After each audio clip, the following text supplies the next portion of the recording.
Kamu pernah merasa semuanya terlihat baik-baik saja? Aturan jelas, arahan tegas, tidak ada kebingungan. Kamu tahu harus melakukan apa dan kapan melakukannya. Sekilas, terasa nyaman. Tapi coba tanya pelan-pelan ke diri sendiri. Apakah kamu benar-benar dihargai atau hanya dimanfaatkan?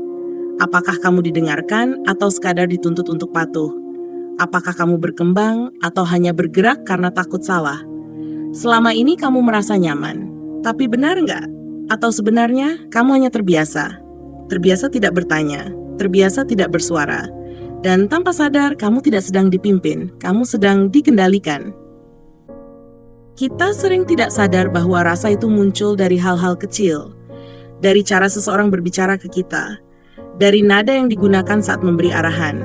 Dari apakah kita diberi ruang atau hanya diberi perintah. Mungkin kamu pernah ada di situ. Punya atasan yang selalu benar, tidak pernah benar-benar mendengar. Setiap ide terasa seperti gangguan, bukan kontribusi. Atau di rumah, ketika pendapatmu dipotong sebelum selesai. Ketika keputusan sudah dibuat, tanpa pernah benar-benar melibatkanmu. Di sekolah juga sama. Ada guru yang membuatmu ingin mencoba, dan ada yang membuatmu hanya ingin cepat selesai, tanpa salah. Bedanya terasa, walaupun tidak selalu terlihat.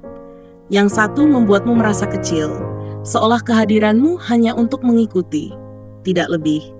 Yang satu lagi membuatmu merasa berarti, seolah suaramu punya tempat, seolah kamu dilihat sebagai manusia, bukan sekadar peran. Dan anehnya, kita bisa langsung merasakannya, tanpa perlu dijelaskan. Karena pada akhirnya bukan tentang siapa yang paling berkuasa, tapi tentang siapa yang membuat orang lain merasa dihargai. Sekarang kita lihat dengan lebih jelas, perbedaannya tidak selalu terlihat dari jabatan, tapi dari cara memperlakukan manusia. Pemimpin fokusnya membangun, bukan hanya hasil, tapi juga orang di dalamnya. Ia memberi arah, tapi tetap memberi ruang. Ia mengoreksi tanpa merendahkan. Dan saat timnya berhasil, dia tidak mengambil semua sorotan, karena baginya keberhasilan itu milik bersama. Sementara penguasa fokusnya mengontrol, segalanya harus sesuai kehendaknya. Ketaatan lebih penting daripada pemahaman. Suara lain dianggap ancaman, bukan masukan. Dia ingin semuanya berjalan rapi, tapi seringkali mengabaikan rasa. Pemimpin bertanya, bagaimana kita bisa lebih baik? Penguasa berkata, lakukan seperti yang saya mau. Pemimpin membangun kepercayaan. Penguasa menanamkan ketakutan. Dan di titik ini kita mulai sadar satu hal penting. Keduanya bisa menghasilkan hasil. Keduanya bisa terlihat berhasil dari luar. Tapi prosesnya berbeda, rasanya berbeda. Dampaknya juga sangat berbeda. Yang satu menciptakan orang-orang yang tumbuh, yang satu lagi menciptakan orang-orang yang patuh. Jadi bukan soal siapa yang paling kuat, tapi siapa yang mampu membuat orang lain berkembang tanpa kehilangan dirinya sendiri. Sekarang bayangkan ini dalam jangka panjang. Apa yang sebenarnya tertinggal dari cara seseorang memimpin? Bukan hanya target yang tercapai, bukan hanya hasil yang terlihat, tapi rasa yang menetap di dalam diri orang-orangnya. Di bawah seorang pemimpin, orang belajar percaya diri. Mereka berani mencoba, berani salah, dan berani tumbuh. Lingkungan terasa hidup, ada rasa aman untuk menjadi diri sendiri. Dan tanpa disadari, orang-orang di dalamnya ikut belajar memimpin. Bukan karena disuruh, tapi karena merasakan. Sebaliknya, di bawah seorang penguasa yang tumbuh bukan keberanian, tapi kehati-hatian. Orang menjadi ragu, berbicara pun penuh perhitungan. Bukan takut salah, tapi takut disalahkan.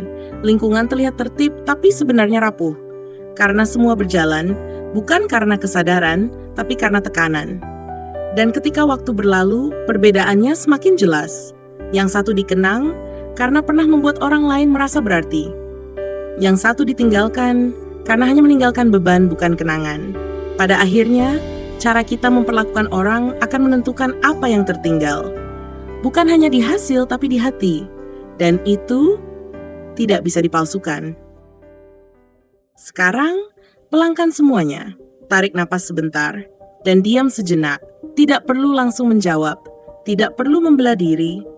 Coba ingat kembali, orang-orang yang pernah kamu pimpin, atau orang-orang yang pernah memimpinmu.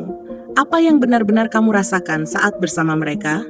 Apakah kamu merasa aman atau justru selalu waspada? Apakah kamu merasa dihargai atau hanya sekadar dibutuhkan? Biarkan pertanyaan itu tinggal sebentar di pikiranmu. Karena seringkali jawabannya sudah ada, kita hanya jarang mau mendengarnya. Dan sekarang pelan-pelan tanyakan ke diri sendiri. Cara kamu berbicara, cara kamu memberi arahan, caramu memperlakukan orang lain, semua itu meninggalkan jejak. Bukan hanya di hasil, tapi di hati. Jadi, ketika semua jabatan hilang, ketika semua peran selesai, apa yang akan tersisa? Rasa hormat atau rasa lega karena kamu sudah tidak ada? Kamu ingin jadi yang mana?